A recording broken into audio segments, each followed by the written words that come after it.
Welcome to my second class on act one from Arms and the Man by George Bernard Shaw. দেখো, আজকে আলোচনা করবো GB শোয়ের লেখা আর্মস অ্যান্ড দ্য ম্যান এর act one. এই অ্যাক্ট ওয়ান এর উপরে এর আগে যথারীতি আমি একটা ক্লাস করেছি এবং এটা আমার সেকেন্ড ক্লাস। তুমি যদি আগের ক্লাসটা দেখে না থাকো তাহলে তার লিঙ্ক ডেসক্রিপশন বক্সে দেওয়া আছে, তুমি অবশ্যই দেখে নিও, কেন কি আজকের ক্লাসটা বুঝতে তোমার অনেকটা সুবিধা হবে। দেখো, এর আগে যে ক্লাসটা করেছি সেখানে আমরা কি সম্পর্কে আলোচনা করেছি, সেখানে আমরা স্টেজ ডিরেকশন সম্পর্কে আলোচনা করেছি এবং আর্মস অ্যান্ড দ্য ব্যানার প্রত্যেকটা ওয়ার্ড, প্রত্যেকটা লাইন মোস্ট ইম্পর্টেন্ট তোমার স্কুল সার্ভিস কমিশনের জন্য।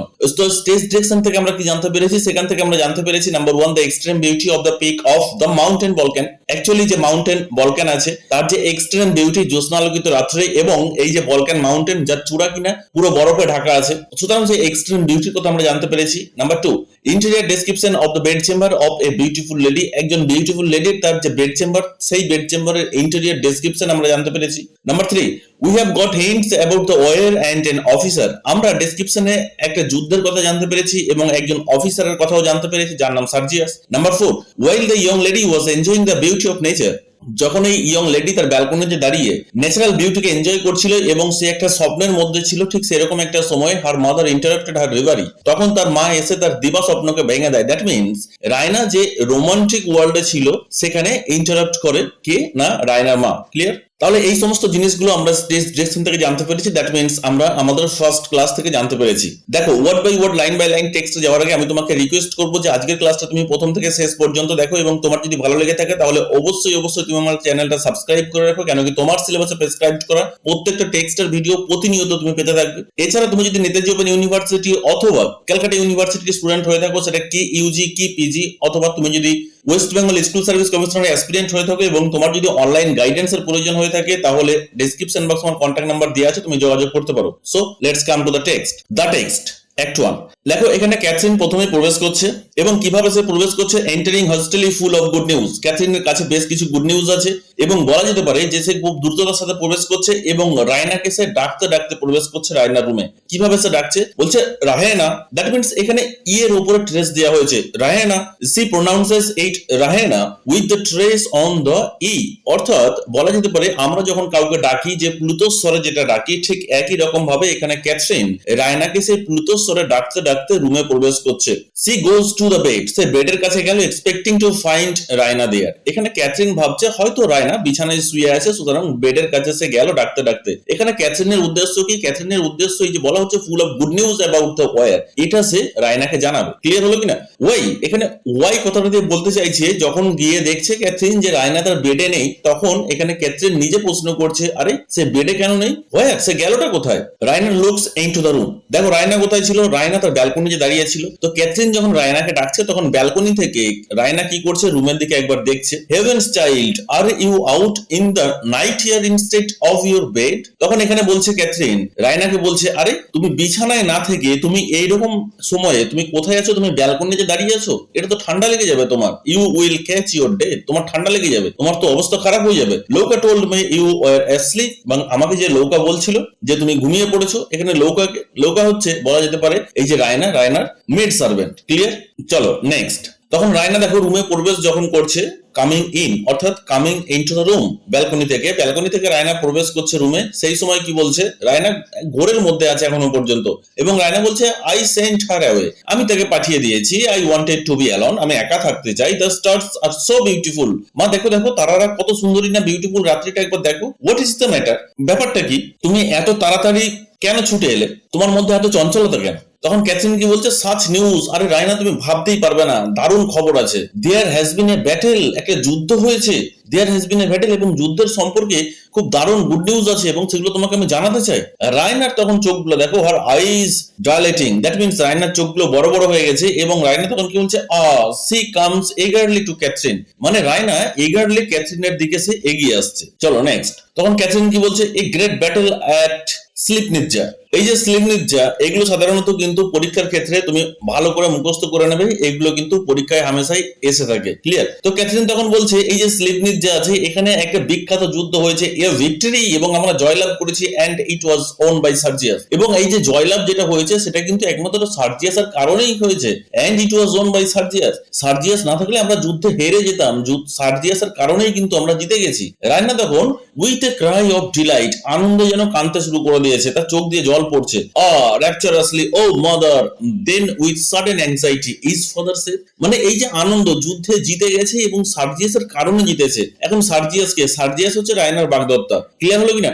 তো এখন সার্জিয়াসের কারণে যেহেতু জিতে গেছে যুদ্ধ, তো সুতরাং রায়না সেই আনন্দ ধরে রাখতে পারছে না। তো আনন্দে যেন রায়নার চোখে জল এসে যাচ্ছে এবং রায়না কি করছে, তার মাকে জড়িয়ে ধরছে। হঠাৎ করে রায়নার বাবার কথা মনে পড়ে গেছে। দেন রায়না তার মাকে জিজ্ঞেস করছে, আচ্ছা মা, ইজ ফাদার সেফ? বাবা ঠিক আছে তো? তখন ক্যাথরিন কি বলছে, অফকোর্স, অবশ্যই তোমার বাবা ঠিক আছে। He sent me the news, ওই জন্তুটাই তো আমাকে খবরটা পাঠিয়েছে। Sergius is the hero of the hour. আর কি বলেছে, আমাকে এটাও বলেছে যে সার্জিয়াস হচ্ছে আজকের হিরো, এই যুদ্ধের hero, the ideal of the regiment, অর্থাৎ পুরো রেজিমেন্টের হিরো। পুরো রেজিমেন্ট তাকে দেবতা জ্ঞানে পুজো করছে। তখন রায়না কি বলছে, টেল মি হাউ ওয়াজ ইট? মা বলো বলো তুমি, এটা কিভাবে হলো, আমাকে পুরোপুরি বলো। ও মাদার, এরকম মা করতে করতে রায়না কি করছে, Raina pulls her mother down on the ottoman. Raina তখন তার মাকে টেনে নিয়ে গিয়ে অটোম্যানের উপরে বসিয়ে দিল। তার কারণ রায়না শুনতে চাইছে যুদ্ধের কাহিনী, কিভাবে জয়লাভ হলো। ক্লিয়ার হলো কিনা? সার্জিয়াস কিভাবে যুদ্ধ করলো। অ্যাকচুয়ালি দেখো, এখানে যুদ্ধের থেকে সব থেকে যেটা বড় বেশি ইম্পর্টেন্ট রায়নার ক্ষেত্রে, সেটা হচ্ছে এই যে সার্জিয়াসের কারণে যুদ্ধ জিতে গেছে অ্যাকচুয়ালি এই বুলগেরিয়ানসরা। সার্জিয়াস কিভাবে জিতিয়ে নিয়ে এলো বুলগেরিয়ানদের, তো সেটাই এখানে রায়না জানার জন্য সব থেকে বেশি উৎসুক হয়ে পড়ছে। And they kiss one another frantically, এবং তারা একে অপরকে পাগলের মতন কিস করতে লাগলো। ক্লিয়ার?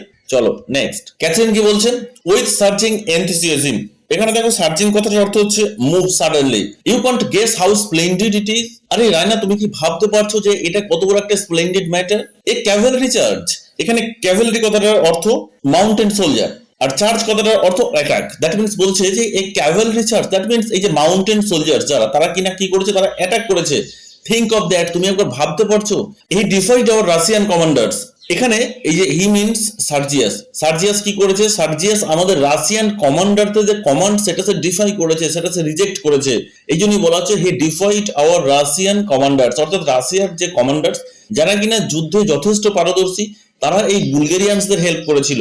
কিন্তু প্রশ্ন হচ্ছে এখানে সার্জিয়াস রাশিয়ানদের যে সমস্ত কমান্ডার্সরা আছে তাদের রেজিমেন্টে, তো সার্জিয়াস তাদের একটা কথাও শোনানি। সেই জন্য বলা হচ্ছে he defied our Russian commanders and acted without orders. এখানে সার্জিয়াসকে বসিয়ে নেবে, সার্জিয়াস অ্যাক্টেড উইদাউট অর্ডার্স, অর্থাৎ সার্জিয়াস তাদের কোন রকম কোনো অর্ডার ছাড়াই কাজ করেছে। Sergius led a charge on his own responsibility. পুরো রেজিমেন্টকে সার্জিয়াস নিজের রেসপন্সিবিলিটি নিয়ে চালনা করেছে। হেডেড ইট হিমসেলফ, সে নিজে এটার সামনে এগিয়ে গেছে। and he was the first man to sweep through their guns, এবং শত্রুপক্ষের সামনে নিজেকে যেন ছুড়ে দিয়েছে, তাদের বন্দুকের সামনে, তাদের কামানের সামনে অ্যাকচুয়ালি এই সার্জিয়াস নিজে এগিয়ে গেছে। সেই হচ্ছে প্রথম ব্যক্তি যিনি কিনা গোটা রেজিমেন্টকে হেডেড করে বা লিড করে নিয়ে গেছে। এই জন্য বলা হচ্ছে যে Sergius was the first man to sweep through their guns, অর্থাৎ যদি বলা যেতে পারে যে যদি শত্রুপক্ষ কোনো রকম ভাবে কামান দেখে দেয়, তাহলে সার্জিয়াসই হবে প্রথম ব্যক্তি শহীদ হয়ে যাওয়ার ক্ষেত্রে। ক্লিয়ার হলো কিনা? তাহলে ভাবো এখানে সার্জিয়াস কতটা অপক্ষ, দ্যাট মিনস ইম্যাচিওর যুদ্ধের ক্ষেত্রে। ক্লিয়ার? তাহলে এখানে ক্যাথরিন বলছে যে অ্যাকচুয়ালি সার্জিয়াস কিভাবে যুদ্ধে জিতলো, কিভাবে বুলগেরিয়ানসদের যুদ্ধে জিতিয়েছে, এখানে ক্যাথরিন সেই বর্ণনাটা দিল। ক্লিয়ার হলো কিনা? চলো নেক্সট। কান্ট ইউ সি ইট, তুমি কি বুঝতে পারছো রায়না? কান্ট ইউ সি ইট রায়না, তুমি কি বুঝতে পারছো আওয়ার গ্যালান্ট স্প্লেন্ডিড বুলগেরিয়ানস, আমাদের যে সমস্ত বুলগেরিয়ান যে রেজিমেন্ট আছে তারা উইথ দ্য সোর্ড, তাদের সোর্ড নিয়ে, অ্যান্ড আইস প্লেসিং, চোখগুলো বড় বড় করে বজ্রের মতন, তাদের চোখ থেকে যারা আগুন ঠিকরে বেরিয়ে আসছে, ঠিক এরকম ব্যাপার। Eyes flashing, thundering down like an avalanche, এবং তারা সেই বজ্রের মতন গিয়ে আক্রমণ করেছে লাইক অ্যান অ্যাভালাঞ্চ।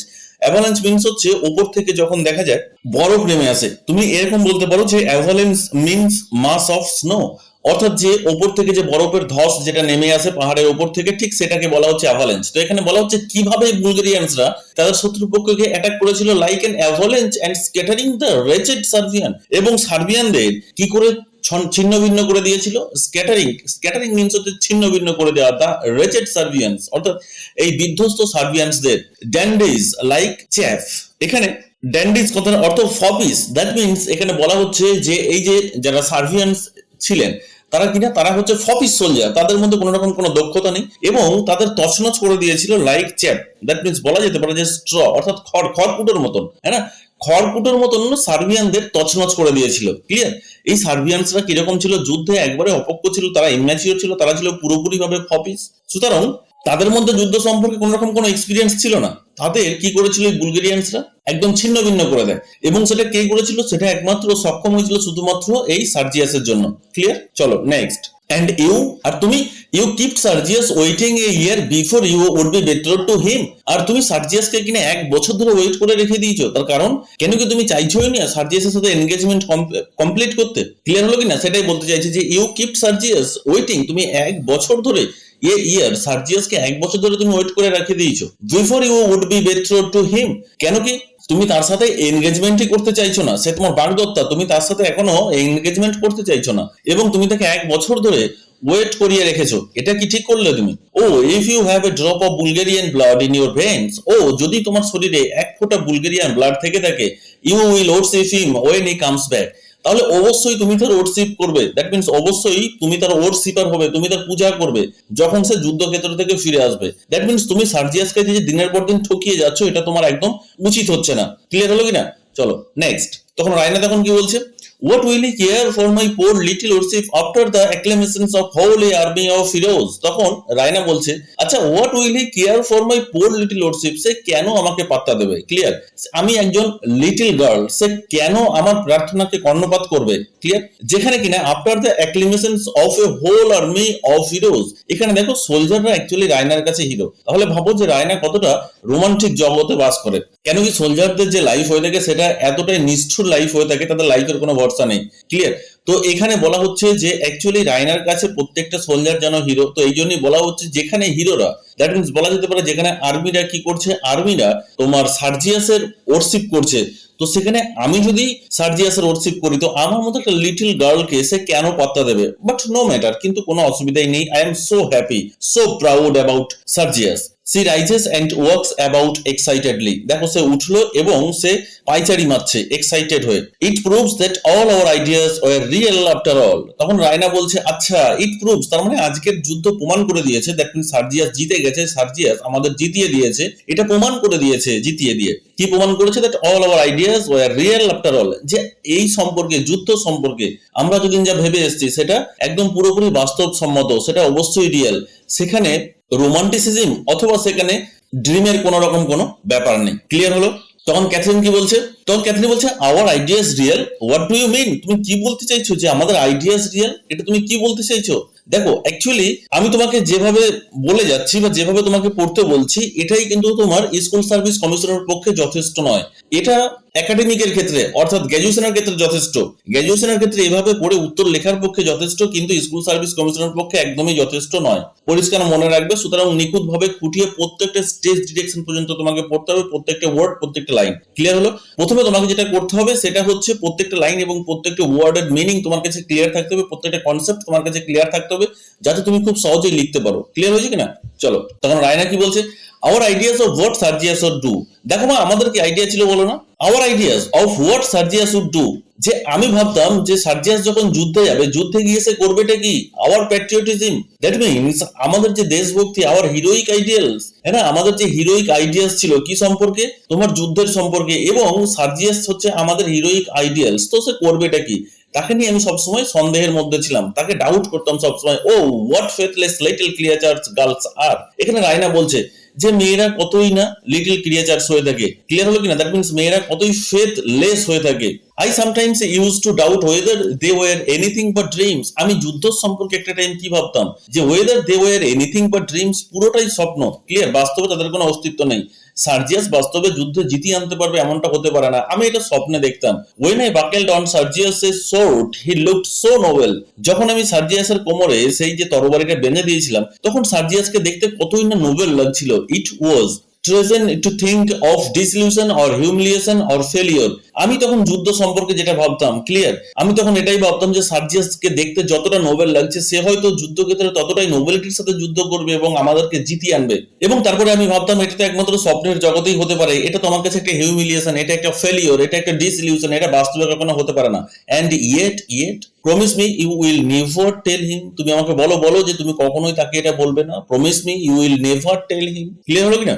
তখন ক্যাথরিন কি বলছে, don't ask me for promise until I know what I am promising, তুমি আমাকে একদম কিছু বলো না। ডোন্ট আস্ক মি, তুমি আমাকে একদম এরকম কিছু বলো না। For promises, that means promise করার ক্ষেত্রে, আনটিল যতক্ষণ না পর্যন্ত I know what I am promising, অর্থাৎ আমি যতক্ষণ না জানতে পারছি যে তুমি আমাকে কি প্রমিস করার কথা বলছো, ততক্ষণ তুমি আমাকে একদম প্রমিস করার কথা বলো না। ক্লিয়ার? চলো নেক্সট। তখন রায়না কি বলছে, ওয়েল ঠিক আছে, it came into my head just as he was holding me in his arms. বলছে যে একটা সময় কি করেছিল সার্জিয়াস, সে কি করেছিল, সে he was holding me in his arms, সে আমাকে জড়িয়ে ধরেছিল and looking into my eyes, এবং সে আমার চোখের দিকে তাকিয়েছিল। ক্লিয়ার? দ্যাট মিন্স আমরা একে অপরের চোখের দিকে তাকিয়েছিলাম। এখানে শুধু একবার সেই রোমান্টিক জগতের কথা ভাবো, একজন প্রেমিক তার প্রেমিকাকে বুকে জড়িয়ে ধরে আছে এবং চোখের দিকে তাকিয়ে আছে। That perhaps we only had our heroic ideas. তখন আমাদের মধ্যে কি ছিল, আমাদের মধ্যে হিরোইক আইডিয়াস ছিল, যার বাস্তবে কোনো রকম কোনো এক্সিস্টেন্স নেই। ক্লিয়ার? যুদ্ধের সম্পর্কে আমাদের যে আইডিয়াস গুলো ছিল সেগুলো অবশ্যই হিরোইক ছিল এবং সেগুলো অবশ্যই ড্রিমি ছিল। ক্লিয়ার? যার বাস্তবে কোনো রকম কোনো এক্সিস্টেন্স নেই। তার কারণ because we are so fond of reading Byron and Pushkin. Byron and Pushkin most important, এগুলো দেখে রাখবে। কেন কি পরীক্ষার ক্ষেত্রে হামেশাই আসে যে বায়রন কে ছিল, পাস্কিন কে ছিল, আর্মস এন্ড দ্য ম্যানে এগুলো কেন ইউজ করা হয়েছে বায়রন এবং পাস্কিনের কথা। তো কি বলা হচ্ছে, because we are so fond of reading Byron and Pushkin, Byron Lord Byron. তো বলা হচ্ছে যে আমরা কি ছিলাম, বায়রন এবং পাস্কিন এরা আমাদের কাছে খুব ফেভারিট ছিলেন, এবং এদের লেখালেখি যে সমস্ত জিনিসগুলো আছে, এরা যে সমস্ত লেখালেখি করে গেছেন, যে সমস্ত ওয়ার্কস গুলো লিখে গেছেন, সেগুলো আমরা পড়তে খুব ভালোবাসতাম। কেন কি বায়রন এবং পাস্কিন এরা হচ্ছে ফুল অফ রোমান্টিসিজম। ক্লিয়ার? অর্থাৎ এদের লেখার মধ্যে পুরোপুরি কি নিয়ে লিখেছেন এনারা অ্যাকচুয়ালি রোমান্টিসিজম নিয়ে লিখেছেন। And because we are so delighted with the opera that season at Bucharest, এবং বুচারেস্টে সেই যে অপেরা হতো, দ্যাট মিনস বলা যেতে পারে সেই যে সমস্ত যাত্রাপালা হতো, যে সমস্ত অপেরা হতো, থিয়েটার যেগুলো হতো, আমরা সেগুলো দেখতে যথেষ্ট ভালোবাসতাম এবং বলা যেতে পারে যে এগুলো দেখে আমরা যথেষ্ট আনন্দিত হতাম। সুতরাং আমরা একটা স্বপ্নের জগতে বাস করি যেখানে রিয়েলিটির কোনো টাচ নেই। Clear? Real life is so seldom like that. তারপরে বলছে রিয়েল লাইফ এরকমও হতে পারে, অর্থাৎ আমরা যেটা স্বপ্নে ভাবতাম যে সেটা যে রিয়েল লাইফে ঘটতে পারে, এটা সম্ভব? ইনডিড নেভার, কখনো না। As far as I know it then, অর্থাৎ আমি এখন জানতে পারলাম তাই। না হলে তো আমি এতদিন ভাবতাম যে আমাদের মধ্যে যে আইডিয়াস গুলো আছে, আমরা যে যুদ্ধ সম্পর্কে ভেবেছি, ক্লিয়ার, তো সেগুলো একমাত্র স্বপ্নের জগতেই ভাবা যেতে পারে, সেগুলোর বাস্তবে কোনো রকম কোনো টাচ নেই, কোনো রকম কোনো সেগুলো বাস্তবে এক্সিস্টেন্স করেই না। ক্লিয়ার? বা সেগুলো বাস্তবে যার কোনো এক্সিস্টেন্স নেই। কিন্তু বর্তমান টাইমে দেখতে পাচ্ছি যে real life is so seldom like that. না, মোটেও না। রিয়েল লাইফ অবশ্যই স্বপ্নের লাইফের মতো হয়ে থাকে, এটা তুমি এখন জানতে পারলাম। ক্লিয়ার? চলো নেক্সট। তখন রিমোর্সফুলি ও থিঙ্ক মাদার আই ডাউটেড হিম। তখন দেখো সে ফুপিয়ে ফুপিয়ে কান্নার মতো আর কি অবস্থা রায়না। বলছে অনলি থিঙ্ক, মা তুমি একবার ভেবে দেখো, আই ডাউটেড হিম, আমি তাকে ডাউট করতাম। I wandered weather all his heroic qualities, আমি তার যে হিরোইক কোয়ালিটিস গুলো ছিল সেগুলো নিয়ে আমি সবসময় ডাউট প্রকাশ করতাম, বিস্ময় প্রকাশ করতাম। And his soldiership might not prove mere imagination, এবং আমি এটা ভাবতাম যে সে যে কত বড় সোলজার, তার সোলজারশিপ শুধুমাত্র সে প্রমাণ করতে পারবে আমার কল্পনার মাধ্যমে, সে কোনোদিনই বাস্তবে প্রমাণ করতে পারবে না। When he went into a real battle, যখন সে অ্যাকচুয়াল যুদ্ধে গেল। দ্যাট মিন্স আমি ভাবতাম স্বপ্নে যে সার্জিয়াস সবাইকে হারিয়ে দিয়েছে, সার্জিয়াস জিতে গেছে, সার্জিয়াস আমাদের বুলগেরিয়ানদের জিতিয়ে দিয়েছে। ক্লিয়ার? এটা তো ছিল আমার স্বপ্নের ভাবনা, কিন্তু প্রশ্ন হচ্ছে আমি কোনোদিন ভাবিনি যে সার্জিয়াস এটা বাস্তবে করে ফেলবে যখন সে রিয়েল ব্যাটেলে গেল। কিন্তু সে গিয়ে প্রমাণ করেছে নিজেকে। তো আমি তার যে সোলজারের যে কোয়ালিটি, যে হিরোইক কোয়ালিটিস, তার যে সোলজারশিপ, সেটা নিয়ে সবসময় ডাউট প্রকাশ করতাম। I had an uneasy fear, আমি সবসময় একটা ভয়ের মধ্যে থাকতাম। That he might cut a poor figure there beside all those clever Russians officer, এই যে রাশিয়ানস অফিসার যারা কিনা বুলগেরিয়ানসদের হেল্প করেছিল। ক্লিয়ার? আর অপরদিকে সার্বিয়ানসদের হেল্প করেছিল কারা? অস্ট্রিয়ার সোলজার। ক্লিয়ার? নট অস্ট্রেলিয়া, অস্ট্রিয়ার সোলজাররা হেল্প করেছিল। তো এখানে কি বলা হচ্ছে, এখানে বলা হচ্ছে I had an uneasy fear, আমার মধ্যে সবসময় ভয় হতো, আমি সবসময় একটা আনইজিনেস এর মধ্যে থাকতাম, আমি কখনোই কমফোর্টেবল ফিল করতাম না। That he might cut a poor figure, কারণটা কি? কারণটা হচ্ছে সার্জিয়াস সে দেখতে তো খুবই হ্যান্ডসাম, কিন্তু প্রশ্ন হচ্ছে রাশিয়ান যে সমস্ত অফিসার, যে সমস্ত সোলজাররা আছে, তাদের ফিজিক্যাল বডির ক্ষেত্রে বা তাদের ফিজিক্যাল স্ট্রাকচারের ক্ষেত্রে বলা যেতে পারে যে সার্জিয়াস খুবই তুচ্ছ। এই জন্য বলা হচ্ছে cut a poor figure there beside all those clever Russian officer. অর্থাৎ একদিকে সার্জিয়াস রাশিয়ানদের মতন এতটা ক্লেভার নয়, এতটা দক্ষ নয়, এতটা ম্যাচিওর নয় যুদ্ধ করার ক্ষেত্রে, আবার অপরদিকে বলা যেতে পারে যে ফিজিক্যাল ফিটনেসের দিক থেকেও রাশিয়ানদের মতন এতটা সে ম্যাচিওর নয়। ক্লিয়ার? চলো নেক্সট। তখন ক্যাথরিন কি বলছে, এ পোর ফিগার, তো লজ্জা করে না? সেম অন ইউ, লজ্জা করে না? The Servians have Austrian officers who are just as clever as our Russians. আরে সার্ভিয়ানদের যারা হেল্প করেছে, যে অস্ট্রিয়ান অফিসাররা, ওরাও কিন্তু রাশিয়ানদের মতনই যথেষ্ট ম্যাচিওর, রাশিয়ানদের মতনই যথেষ্ট দক্ষ, কিন্তু we have beaten them in every battle for all that. কিন্তু প্রশ্ন হচ্ছে এই সার্বিয়ানদের সাথে যতবার আমাদের যুদ্ধ হয়েছে ততবার কিন্তু আমরা ওই সার্বিয়ানদের বিট করেছি, সার্বিয়ানদের হারিয়ে দিয়েছি। ক্লিয়ার? চলো নেক্সট। রায়না তখন কি বলছে দেখো, রায়না লাফিং অ্যান্ড সিটিং ডাউন এগেন। আবার রায়না বসে পড়ছে এবং হাসছে। Yes I was only a prosaic little coward. তখন রায়না বলছে যে অবশ্যই আমি কিরকম, আমি হচ্ছি একজন প্রোজাইক লিটল কাওয়ার্ড। এখানে প্রোজাইক কথার অর্থ হচ্ছে ম্যাটার অফ ফ্যাক্ট, অথবা বলতে পারো যে unimaginative. Yes I was only a prosaic little coward, আমি কোনো কিছু কল্পনাই করতে পারতাম না, আমি হচ্ছে ভীরু। Oh to think that it was all true, একবার ভেবে দেখেছো মা, সমস্ত কিছুই সত্যি বলে প্রমাণিত হয়েছে। That Sergius is just as splendid and noble as he looks. সে কিভাবে প্রমাণ করে দিয়েছে যে সে হিরো, সে যতটা বিউটিফুল দেখতে, এখানে সার্জিয়াসের কথা বলা হচ্ছে, সে দেখতে যতটা নোবেল, হ্যাঁ না, সার্জিয়াস দেখতে যতটা নোবেল ঠিক ততটাই সে স্প্লেন্ডিড যুদ্ধক্ষেত্রে। ক্লিয়ার? সুতরাং তাকে নিয়ে কোনো রকম কোনো ডাউট করা যায় না, সে সমস্ত কিছু প্রমাণ করে দিয়েছে। সে কি প্রমাণ করে দিয়েছে? That the world is really a glorious world for women who can see its glory. বলা হচ্ছে এই জগৎটা তাদের কাছেই রোমান্টিসিজম, বা তাদের কাছেই বলা যেতে পারে যে ফুল অফ রোমান্টিসিজম। ক্লিয়ার? সেই সমস্ত মহিলাদের কাছে, সেই সমস্ত মেয়েদের কাছে, এই জন্য বলা যায় the world is really a glorious, যে এই জগৎটা তার কাছেই গ্লোরিয়াস ওয়ার্ল্ড ফর ওমেন, সেই সমস্ত মহিলাদের কাছে হু ক্যান সি ইটস গ্লোরি, যে কিনা এই জগতের গ্লোরিকে দেখতে পায়। ক্লিয়ার? এখানে যদি সার্জিয়াস হেরে যেত তাহলে দেখো এই যে রায়নার যে স্বপ্ন ছিল পুরোটাই ভেঙে চূর্ণ বিচূর্ণ হয়ে যেত। দেখো আমাদের লাইফেও দেখা যায় যে আমাদের এই বাস্তবিক জগতে প্রত্যেকটা মেয়ের মধ্যে একটা স্বপ্ন থাকে যে তার যে হাজব্যান্ড অথবা তার যে লাভার সে অবশ্যই হিরো হবে। ক্লিয়ার হলো কিনা? দ্যাট মিনস সে সবাইকে ডিফিট করতে পারবে, সে সবসময় ওপরে থাকবে। এটা প্রত্যেকটা মেয়ের স্বপ্ন থাকে যে আমার হাজব্যান্ডকে, আমার লাভারকে সবাই রেসপেক্ট করবে, এটা সবাইকার স্বপ্ন থাকে। তো এখানে রায়নার ক্ষেত্রেও একই রকম। And men who can act its romance, এবং সো কল্ড বলা যেতে পারে যে সেই সমস্ত মেন, যে সমস্ত পুরুষরা কিনা, বা যে সমস্ত পুরুষদের কাছে এই জগৎটা গ্লোরিয়াস মনে হবে, সেই পুরুষদের কেমন হতে হবে? সেই পুরুষদের তাদের যে ডিউটি, তাদের যে অ্যাক্টিং, সেটা অবশ্যই ফুল অফ রোমান্স হতে হবে। ক্লিয়ার? তারা অবশ্যই পুঙ্খানুপুঙ্খানুভাবে সমস্ত কাজকে করতে পারবে এবং দুনিয়া যেন তাদের দেখে স্যালুট করে। ক্লিয়ার? তবে না একজন পুরুষ এই দুনিয়াটাকে উপভোগ করতে পারবে, নিজের লাইফকে উপভোগ করতে পারবে। সেটাই বলা হচ্ছে the world is really a glorious world for women who can see its glory and men who can act its romance. অর্থাৎ এই পৃথিবীর সমস্ত কাজকে যেন পালন করার দায়িত্ব হচ্ছে একজন পুরুষের, এবং সে যে কাজটা করবে সেই কাজেই সে উইনার হবে। তবেই এই পৃথিবীর স্বাদ একজন পুরুষ বুঝতে পারবে। Clear? What happiness, what unspeakable fulfilment. তখন রায়না বলছে আহা কি হ্যাপিনেস, কি আনন্দ আকাশে বাতাসে, আনস্পিকেবল ফুলফিলমেন্ট, আমার আনন্দ, হ্যাঁ না, আমার এই যে কমফোর্টেবল, এটা আমি তোমাকে ভাষায় প্রকাশ করতে পারছি না। ক্লিয়ার? চলো next. She throws herself on her knees beside her mother and flings her arms passionately round her. Actually দেখো এখানে স্টেজ ডিরেকশনে কি বলা হচ্ছে, এখানে স্টেজ ডিরেকশনে বলা হচ্ছে যে অ্যাকচুয়ালি রায়না সে গিয়ে বসে পড়লো তার মায়ের পাশে এবং তার মাকে জড়িয়ে ধরলো। Flings her arms passionately round her, তার মাকে জড়িয়ে ধরলো। They are interrupted by the entry of Louka. এখানে লৌকা প্রবেশ করছে, a handsome proud girl. Clear? এখানে লৌকা কিরকম? লৌকা হচ্ছে যথেষ্ট হ্যান্ডসাম এবং সে নিজেকে অহংকারী মনে করে। In a pretty Bulgarian present dress, কি ড্রেস পরে আছে এখানে লৌকা? বুলগেরিয়ান যে পেজেন্টস আছে, অর্থাৎ বুলগেরিয়ান যে ক্ষুদ্র ফার্মার আছে, সেই ফার্মাররা যেরকম ড্রেস পরে সেরকম ড্রেস পরে আছে with double apron. So defiant that her servility to Raina is almost insolent. Actually এখানে এই যে লৌকা সে কি করে, সে সবসময় নিজের যে ডিউটি কার প্রতি, রায়নার প্রতি, সেটা সবসময় সে পালন করার চেষ্টা করে বলা যেতে পারে। ক্লিয়ার? কিন্তু সে কাউকে পরোয়া করে না। ক্লিয়ার হলো কিনা? চলো next. He is afraid of Catherine. এখানে কিন্তু লৌকা ক্যাথরিনকে একটু ভয় পায়, but even with her goes as far as she dares. She is just now excited like the others. এখানে লৌকাও নিজেও এক্সাইটেড এখানে ক্যাথরিন এবং রায়নার মতন, but he has no sympathy for Raina's raptures and looks contemptuously at the ecstasies of the two before she addresses them.